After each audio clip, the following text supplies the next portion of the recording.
Dios es bueno y para siempre es su misericordia. En esta tarde Dios ha sido bueno con nosotros. Dios ha sido bueno con nosotros porque nos ha permitido a cantarle, nos ha permitido adorarle.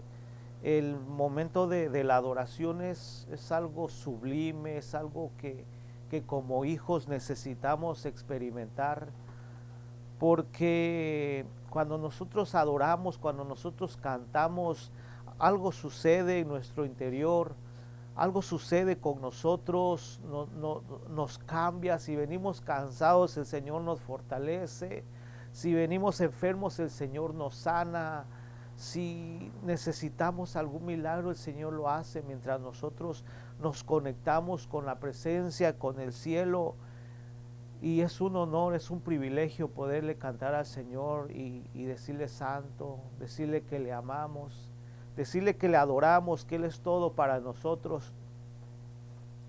Y en esta mañana vamos a estudiar un poquito la palabra del Señor y vamos a estudiar acerca del Sermón del Monte.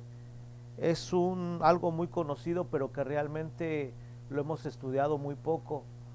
Lo hemos estudiado muy poco y le decía al Señor, ayúdanos, ayúdanos a entenderlo, porque el sermón del monte son reglas para nosotros, Jesús les enseñó y nos enseña todavía con esto, nos da una forma de vida, una forma como debemos vivir para nuestro propio bien, para los que están con nosotros y sobre todo para poder agradar al Padre, que ese es el motivo principal, la razón principal de todas las cosas, agradar a nuestro Señor Jesucristo, que un día Él vino y dio su vida por nosotros. Y yo escribía esto: las enseñanzas de Jesús hablan verdad al corazón de todos los hombres y son un ejemplo a seguir. Porque cuando nuestro Señor Jesucristo vino, como decía yo hace 8 días, Él vino en un tiempo difícil, en un tiempo de dificultad, y nuestro Señor Jesucristo cumplió su misión, cumplió su misión. Por eso nosotros no podemos decir que en medio de la adversidad no vamos a poder lograr lo que Dios nos ha dado, nos quiere dar. En tiempo de adversidad nosotros no podemos decir no vamos a poder, porque sí podemos, y lo hemos visto durante toda la Biblia. Nuestro Señor Jesucristo nos dio el ejemplo y lo hemos visto nosotros con nuestros ojos, cómo hemos caminado, hemos crecido en la fe a través de las circunstancias difíciles, a través de la adversidad. Nosotros hemos crecido. Si nos ponemos si volteamos un poquito desde que comenzamos a caminar, nuestra fe es diferente. Nuestro conocimiento que tenemos de Dios es diferente. Es cierto que no lo vamos a alcanzar a conocer del todo a Dios con nuestra humanidad, en nuestra mente finita, porque Él es grande. Decía Salomón: los cielos de los cielos no pueden contenerte. Los cielos de los cielos no pueden contenerte porque eres grande, Señor, porque eres grande, le decía Salomón. Y nosotros sabemos que tenemos un Dios grande, un Dios altísimo que está con nosotros. Entonces, veíamos Mateo 5:3, dice: dichosos los que reconocen su pobreza espiritual, porque de ellos es el reino de los cielos. Y gracias a Dios que podemos tener estas versiones con nosotros, porque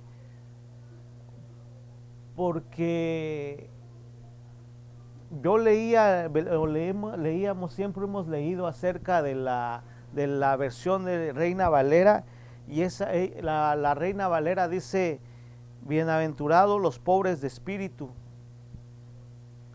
Entonces yo decía ¿Qué significa los pobres de espíritu? ¿Qué significa ser pobre de espíritu? Es lo que traduce la Reina Valera. Pero en esta versión es bien clara porque dice, dichosos los que reconocen su pobreza espiritual, porque de ellos es el reino de los cielos.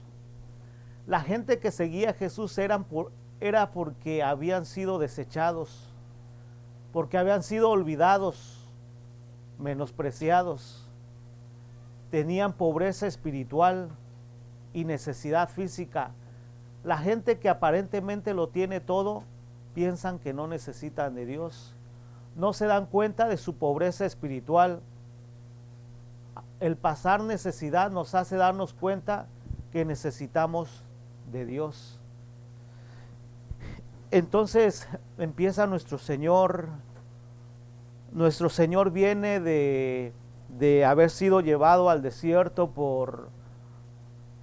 por el Espíritu Santo, y comienza su ministerio en el Espíritu Santo. Muchas veces nosotros pensamos que cuando Dios nos da un llamado, cuando Dios nos dice yo voy a hacer algo grande de ti, cuando Dios nos dice yo te voy a bendecir, yo te voy a prosperar, yo te voy a dar un ministerio de pastor, de profeta, te voy a dar un ministerio de edificación para la iglesia, pensamos que se va a cumplir luego. O pensamos que va a ser muy fácil, ¿no? Decir, ya me dijeron que Dios me ha dado el ministerio de pastor, pongamos este ejemplo. Y pensamos que vamos a empezar fuerte, que vamos a empezar con poder, que vamos a empezar disfrutando lo que es el pastorado. Pero no, el ministerio de Jesús comenzó en el desierto. Comenzó siendo tentado en el desierto, porque dice que el Espíritu Santo lo llevó al desierto y ahí estuvo por 40 días y 40 noches. Y ahí estuvo batallando, estuvo peleando. Entonces el ministerio de Jesús empezó con la prueba en el desierto, pero una vez él salió de la prueba, salió fortalecido, y dice que salió lleno del Espíritu Santo y que ángeles le servían. ¿Qué nos enseña esto? Que muchas veces nosotros vamos a estar en medio de la prueba, de la situación difícil, del desierto, vamos a estar peleando con el enemigo, vamos a estar peleando con adversidades del mundo, con diferentes situaciones, con pensamientos en nuestra mente. Vamos a estar batallando muchas veces, va a venir el enemigo al oído y va a decir, tú no puedes, no vas a poder. Pero ahí depende de nosotros tomar la decisión, porque viene el Espíritu Santo y nos va a decir, tú puedes, tú lo vas a lograr, Dios te ha llamado, Dios te ama. Entonces necesitamos la guía del Espíritu Santo, y después dice que a partir de ahí nuestro Señor Jesucristo comienza su ministerio, comienza a sanar, comienza a liberar, comienza a predicar. Dice que las sinagogas no eran, cuando la gente empezó a ver los milagros que nuestro Señor Jesucristo hacía, las sanidades, Jesús empezó a dar a conocer, y la gente llegaba de todos lados. Dice la Biblia que cuando nuestro Señor Jesucristo salió del desierto, se fue a una ciudad que se llama Capernaum, y que ahí más o menos fue donde vivió, donde más tiempo se pasó en Capernaum, para que se cumpliera una profecía que dice de un pueblo que estaba hundido en la oscuridad, le ha llegado la luz. Algo así dice la profecía. Entonces nuestro Señor Jesucristo se va a Capernaum y empieza a llamar a sus discípulos. Empieza a llamar a Pedro, empieza a llamar a Andrés, a Juan, y los empieza a llamar. Y cuando comienza a hacer milagros nuestro Señor Jesucristo, la gente lo empieza a seguir, y iba a las sinagogas y compartía a nuestro Señor Jesucristo la palabra. Y todos se quedaban admirados de la forma como Él enseñaba, porque les estaba trayendo una vida nueva, les estaba cambiando su vida no solo con los milagros, sino les estaba renovando la mente, les estaba renovando el corazón. ¿Y qué es lo que Dios hace con nosotros? Cuando nosotros nos exponemos a la palabra, cuando nosotros nos exponemos a lo que el Señor dice, Él viene y renueva nuestra mente, renueva nuestro corazón, renueva nuestros pensamientos. Ayer platicábamos con Dani y decía, cuando yo escucho algo, yo trato de investigar, trato de ver a ver si es cierto. Y yo le decía, es que así tenemos que hacer, porque dice el libro de los Hechos que Bernabé y Pablo llegaron a una iglesia en Berea, la iglesia de Berea, y que lo recibieron a ellos con gozo, recibieron la palabra, pero dice que se reunían todos los días, todas las noches, a escudriñar la palabra para ver si lo que ellos estaban predicando era verdad, era de acuerdo a lo que Dios decía. Entonces nosotros tenemos que ser así, no solo oidores olvidadizos, o no solo oidores y decir, reaccionar nada más. No, necesitamos escudriñar, que lo que enseñemos, que lo que nos enseñan esté basado en la palabra. Nuestra base, nuestro fundamento es la palabra, la Biblia. Entonces, nuestro Señor Jesucristo, la gente llegaba y las sinagogas se llenaban, y en cierta ocasión se va a la montaña. Se va a la montaña y llegó la gente, llegaron los apóstoles, los discípulos, y les empieza a hablar. Y les dice, dichosos o bienaventurados los que reconocen su pobreza espiritual, porque de ellos es el reino de los cielos. Como puse aquí, muchas veces cuando aparentemente tenemos todo económicamente, materialmente y todo, pensamos, o mucha gente piensa que no necesitan de Dios. Pero, ¿qué es pobreza espiritual? ¿Estar pobre espiritualmente? ¿Quiere decir que debemos de estar pobres espiritualmente? ¿Quiere decir que debemos estar pobres materialmente? No, no quiere decir eso. Quiere decir que en nuestro espíritu siempre tengamos la necesidad de buscar a Dios. Que en nuestro interior siempre tengamos la necesidad de Dios. Cada día que nos levantemos, Señor, mira, te necesito hoy más que ayer. Cada día que nos levantemos, lo primero, que nuestro primer pensamiento sea, Señor, ayúdame, guíame, aquí está mi vida, te necesito. Y más en este momento que estamos viviendo, necesitamos una dependencia total del Espíritu Santo. Necesitamos nosotros levantar un clamor. Necesitamos reconocer nuestra pobreza espiritual, nuestra necesidad que tenemos de Dios. Necesitamos decirle al Señor que Él nos haga entender el tiempo que estamos viviendo. Que podamos entender las señales, que podamos entender cada señal que nos está indicando el camino, que nos está indicando y nos está avisando que Cristo viene pronto. Dice Isaías 61, el Espíritu del Señor Jehová está sobre mí, porque me ha ungido Jehová para llevar buenas nuevas a los pobres.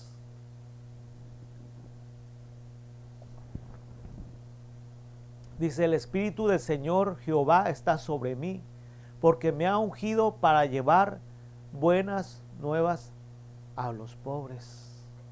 Cuando dice a los pobres aquí, se refiere a los pobres de espíritu, aquellos que están necesitados.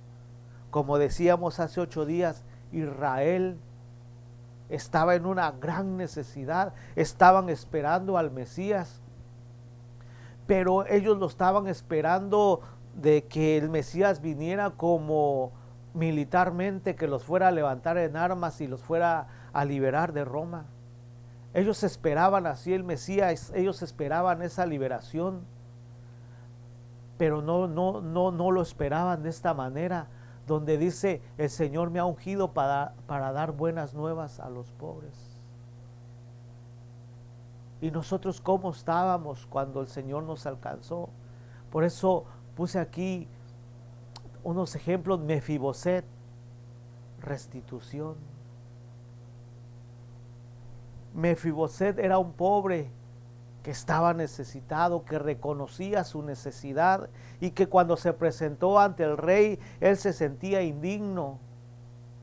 Él se sentía indigno, él se sentía sucio, él se sentía que había fallado, él se sentía lo peor por el lugar donde vivía. Otra, la mujer samaritana, insatisfacción. Vemos cómo hoy y siempre hay una satisfacción en el ser humano. Hay una satisfacción que solo puede ser llenada por nuestro Dios. Hay una insatisfacción que solo puede ser llenada por Jesucristo. Porque hay un vacío en nuestra alma, hay un vacío en el corazón que solo Dios lo puede llenar, que solo Cristo lo puede llenar. Entonces, cuando nuestro Señor tiene este encuentro con la mujer samaritana, ella vio su pobreza espiritual, porque le dice la mujer, dame de esa agua para que yo no tenga sed jamás. Y el Señor le empieza a hablar a la mujer y le cambia la vida a la mujer. La otra mujer, la mujer de flujo de sangre, María Magdalena, liberada. La prostituta, perdonada. Ahora aquí había otro Mateo, al que el Señor llamó, que su nombre era Leví. Mateo tenía lo material, pero su alma estaba vacía. Él estaba esperando nada más algo, que alguien le dijera te amo. Él estaba esperando el llamado del Señor solamente. Él tenía una insatisfacción en su vida, que nada más nuestro Señor le dijo, ven, sígueme. Y dejó todo. Dejó todo. Entonces, por eso nuestro Señor Jesucristo, yo le decía a mi esposa, le decía que cuando uno comparte o trata de compartir o de predicar las palabras que nuestro Señor Jesucristo nos dejó, a veces no tiene uno mucho que añadirle, no tiene uno mucho que más ponerle, porque es bien clara la palabra. Nuestro Señor Jesucristo fue y es el maestro por excelencia. Yo me imagino la escena ahí donde llega nuestro Señor y llega la multitud siguiéndolos con esa gran necesidad. Y les suplía sus necesidades de hambre, sus necesidades de enfermedad, pero también lo más importante, les saciaba el alma, les saciaba el espíritu, les saciaba el corazón, les saciaba su ser interior. Dice Isaías 55, 1, oh, todos los sedientos vengan a las aguas, y los que no tienen dinero vengan, compren y coman y vengan. Compren sin dinero y sin precio vino y leche. ¿Por qué gastan el dinero en lo que no es pan y su trabajo en lo que no satisface? Óiganme atentamente y coman del bien, y su alma se deleitará en manjares. Inclinen sus oídos y vengan a mí, escuchen y vivirá su alma. Pero dice, a todos los sedientos, a todos los que están necesitados, que están pobres en espíritu, dice, compren y coman sin dinero y sin precio. ¿Qué es lo único que tenemos que hacer? ¿Cuál es el precio que nosotros tenemos que pagar? Dinero no podemos pagar nada. Tan solo con nuestro corazón, con nuestra actitud, el postrarnos, el reconocer, una de las cosas que a mí me impacta mucho y me gusta mucho y se ha hecho en mi corazón algo que necesitamos hacer es acerca de la oración del Shema. Porque la oración del Shema dice: oye Israel, Jehová vuestro Dios uno es. Y luego les empieza a decir que esta oración, dice, se la repetirás a tus hijos. Y a los hijos de tus hijos se las repetirás mientras caminas, mientras vayas caminando, cuando se levanten, cuando se acuesten, los pegarás en tu casa. ¿Qué quiere decir? Constantemente tiene que estar esa oración, pero no solo una oración como una oración repetitiva. No tenemos que hacer una repetición, una oración que se repita, sino que tiene que hacer algo que nosotros se haga una realidad en nosotros. Que nosotros podamos enseñarle a nuestros hijos que Jehová uno es. Que nuestro Señor Jesucristo es bueno, que Él es nuestro guardador. Tenemos que enseñarle a nuestros hijos que Él está con nosotros y que no nos va a dejar. Tenemos que preparar a nuestros hijos, enseñarle a nuestros hijos.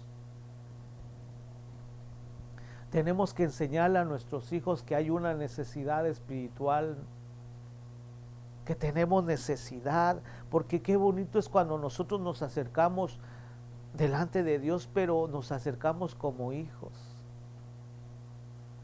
Cuando tenemos necesidad, cuando estamos cansados, cuando en cualquier situación venir y decirle: Padre, papá, mira, te necesito, papá, mira, estoy pasando esta situación, papá, ayúdame.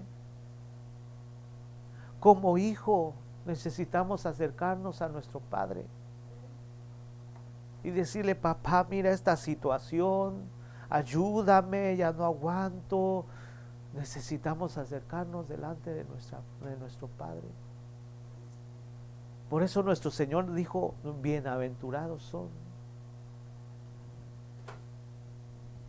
Dice el versículo 4: dichosos los que lloran, porque serán consolados.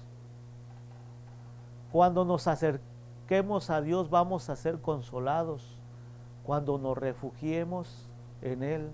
Ahora pregunto, ¿por qué es que llora uno? Y yo sé que hay muchos motivos para llorar, pero ¿por qué dijo nuestro Señor: dichosos los que lloran, porque serán consolados? Dichosos los que lloran, pero cuando lloran por la presencia de Dios. Dichosos los que lloran o gimen por alguna situación que estamos viviendo y llegamos delante de Dios y nos postramos y lloramos y le buscamos, como Ana. Dice que ella de año en año subían a adorar y ella estaba amargada. Pero llegó el tiempo donde se puso a llorar y se puso a orar delante de Dios. Y estaba llorando y orando cuando vino el sacerdote y hasta pensó que estaba borracha. Y la regañó todavía el sacerdote. Todavía de que estaba amargada, todavía que estaba ahí, llega el sacerdote y la regaña y le dice: digiere tu vino. Pero ella estaba siendo bienaventurada porque estaba derramando su alma. Estaba llorando delante de la presencia de Dios.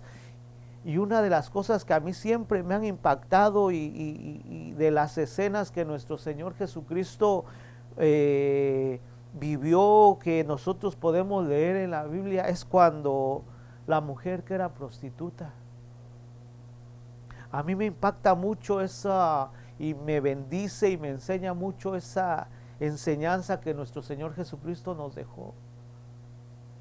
Porque dice que entró a la casa de un fariseo entró, lo sentaron a la mesa y era una costumbre en Israel lavar los pies. Si yo invitaba a alguien, tenía yo que lavarle los pies como bienvenida. Tenía que lavarle los pies como que estaba yo contento de que estuviera en mi casa. Entonces Simón el fariseo invita a Jesús y a sus discípulos y lo sienta. Y llega la mujer, ¿cómo llega? Llorando. Llega llorando delante del Señor y se postra y no le dice nada, se sentía indigna, llegó por atrás, empezó a besar los pies de Jesús. Empezó a llorar, a derramar su corazón delante de él, su alma, su espíritu, todo su ser lo derramó el perfume, con sus cabellos dice que lo enjuagaba. Dio una adoración completa a esta mujer. Por eso dijo nuestro Señor, bienaventurados los que lloran, porque serán consolados. Y esta mujer necesitaba consuelo. La respuesta que esta mujer necesitaba era ser perdonada. Era ser perdonada, y nuestro Señor Jesucristo la levanta y le cambia la vida. Le cambió la vida y le dice nuestro Señor al fariseo, a Simón, y le dice, mira, dice, llegué a tu casa y tú no me diste agua para lavar los pies. Y esta mujer no ha dejado de. Ahora, ¿cómo está nuestra casa? ¿Cómo recibimos nosotros al Señor en nuestra casa, en nuestra vida? Tenemos que cuidar de la presencia de Dios, tenemos que cuidar lo que Dios nos ha dado. Dice primera de Samuel 22, yéndose luego David de allí, huyó a la cueva de Adulam, y cuando sus hermanos y toda la casa de su padre lo supieron, vinieron ahí a él, y se juntaron con él todos los afligidos y todo el que estaba endeudado, todos los que se hallaban en amargura de espíritu, y fue hecho jefe de ellos, y tuvo consigo como 400 hombres, para vendar a los quebrantados de corazón, para proclamar libertad a los cautivos y a los presos, apertura de la cárcel. Entonces, el ministerio de nuestro Señor Jesucristo fue un ministerio completo, totalmente. Él trataba la sanidad integral, la sanidad del espíritu, del alma, del cuerpo. Y dice, él vino a vendar a los quebrantados de corazón, a esos que necesitaban ser consolados, a esos que por alguna razón llevaban tiempo llorando, como la mujer de flujo de sangre. Y yo sé que nosotros también podemos poner nuestro nombre ahí, porque en algún momento de nuestra vida hemos llorado, hemos clamado por alguna respuesta.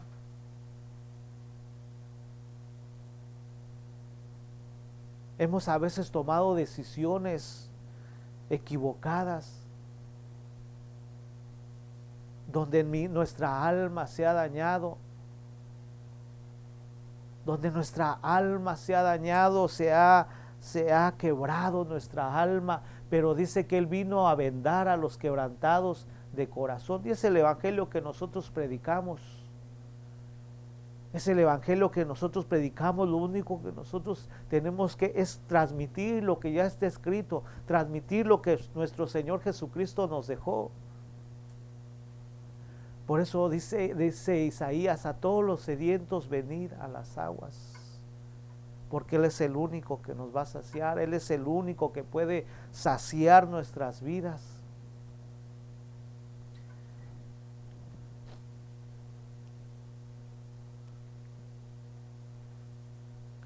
Dice, bienaventurados los mansos, porque ellos recibirán la tierra por heredad.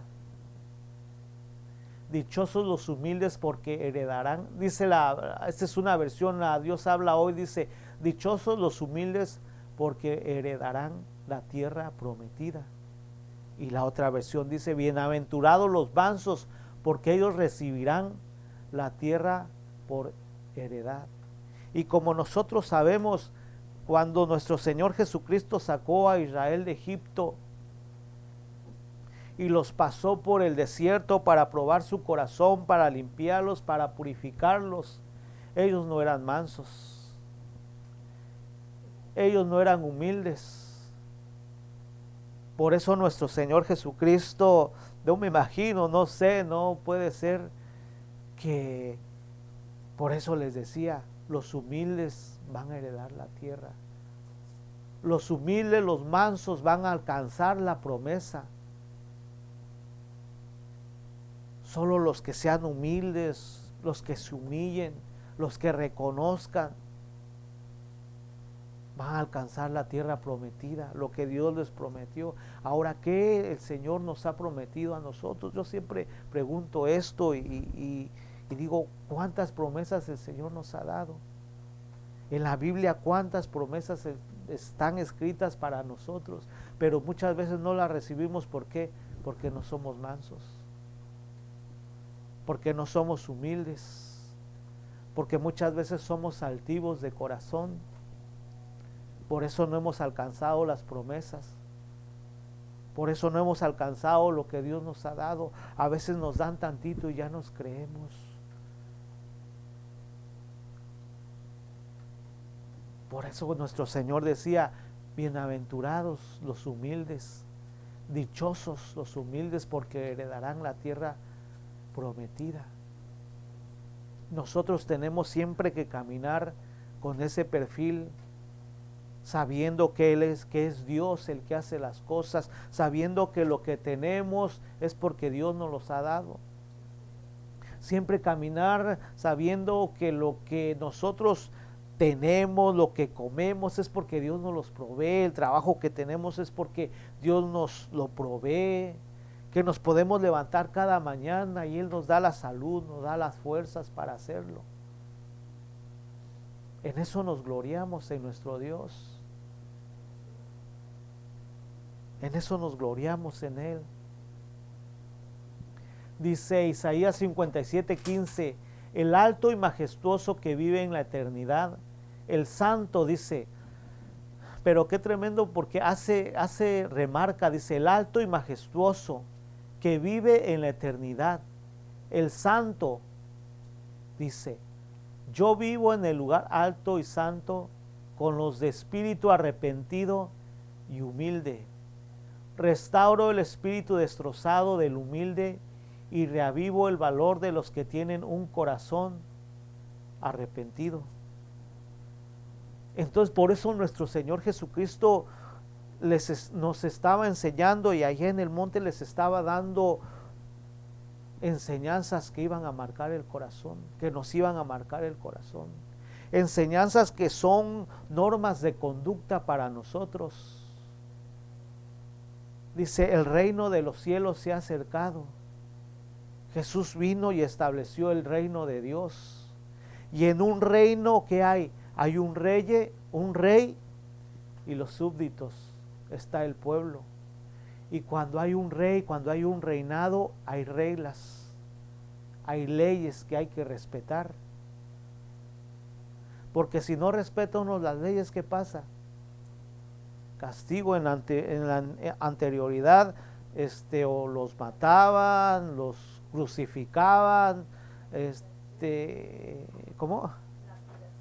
Lapidación, sí, los agarraban con piedras, porque habían leyes. Ahora nuestro Señor Jesucristo dijo, el reino de los cielos se ha acercado, hablando de nuestro Señor Jesucristo. Él vino a establecer el reino. Ahora nosotros decimos que estamos en el reino, decimos que nosotros pertenecemos al reino, y nuestro Señor Jesucristo puso leyes en su reino, puso mandamientos en su reino que necesitamos respetarlos, que necesitamos obedecerlos, que necesitamos vivir en esos mandamientos. Porque también le dijeron a Josué, medita en la palabra de día y de noche, medita en los mandamientos de día y de noche, que no se aparte de ti, este libro de la ley. Entonces, en el reino, ¿cuáles son las leyes? ¿Cuáles son los mandamientos que Dios nos ha dado? Tenemos que honrarlos, tenemos que respetarlos, y muchas veces declaramos: el que habita al abrigo del Altísimo morará bajo la sombra del Omnipotente, y empezamos a declarar el Salmo 91, pero el primer versículo es el clave: el que habita al abrigo del Altísimo. Necesitamos habitar bajo ese abrigo, necesitamos morar, necesitamos estar en ese abrigo. Cuando uno vive en una casa, tiene uno que respetar las reglas de la casa. Tiene uno que respetar a donde va uno. No puede uno llegar a una casa de visita y hacer lo que uno quiera, llegar y prender la tele o servirse de comer uno mismo. No, tiene uno que respetar. Nosotros necesitamos aprender a respetar la presencia de Dios, necesitamos aprender a respetar la palabra del Señor, porque tenemos un evangelio que es una realidad, tenemos un evangelio que es poder de Dios, decía el apóstol Pablo.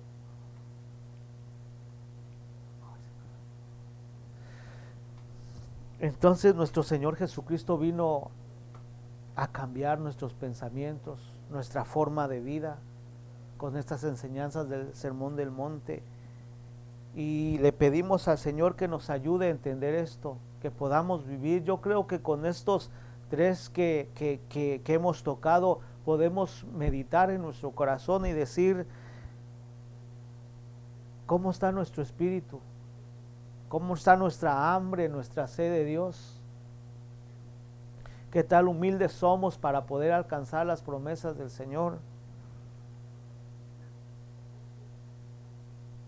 Ahora el Señor nos va a consolar cuando nosotros derramemos nuestro corazón, cuando nosotros nos humillemos delante de Él. Dice que Él nos va a consolar. En cierta ocasión, cuando yo me convertí, yo iba a una iglesia que estaba empezando, eran como unos 30, pero la oración era diario. Y era una casa y los hermanos clamaban y se oía el clamor como hasta una cuadra se oía. Y tenía yo un amigo que vivía ahí cerca de la iglesia, que habíamos ido a la escuela juntos, y fui a su casa y los invité a la iglesia, invité a su mamá, y que me dice: no, dice, yo ahí no voy porque son muy llorones, porque se oía el clamor de la oración, se oía el llanto, se oía el clamor que tenía la iglesia en ese tiempo. Y cuando me dijo así, yo me fui, híjole, me fui como desanimado, como triste por la respuesta que me habían dado. Cuando soñé esto que dice: dichosos los que lloran porque serán consolados. Entonces yo de ahí dije: oh, pues entonces sí, es la palabra la que se está cumpliendo. Estamos obedeciendo la palabra, estamos derramando, estamos llorando, gimiendo, y en este tiempo no es la excepción. Ahora es cuando más debemos estar clamando, debemos estar llorando, arrepentidos, pero no solo lágrimas de cocodrilo, sino que no porque veamos llorar a alguien nosotros también vamos a llorar, sino llorar porque sentimos la necesidad de Dios. Llorar por nuestra condición, por la condición de la iglesia. Llorar por la situación que estamos viviendo. Llorar, pedirle al Señor su ayuda, pedirle al Señor: Señor, mira, ayúdanos, Padre. Necesitamos, Espíritu Santo, que tú nos hables. Derramar nuestro corazón, gemir, clamar, que el Señor nos oiga y nos levante como iglesia. Que el Señor nos levante como iglesia, que podamos ver, que podamos vivir ese evangelio que tenemos escrito en la palabra.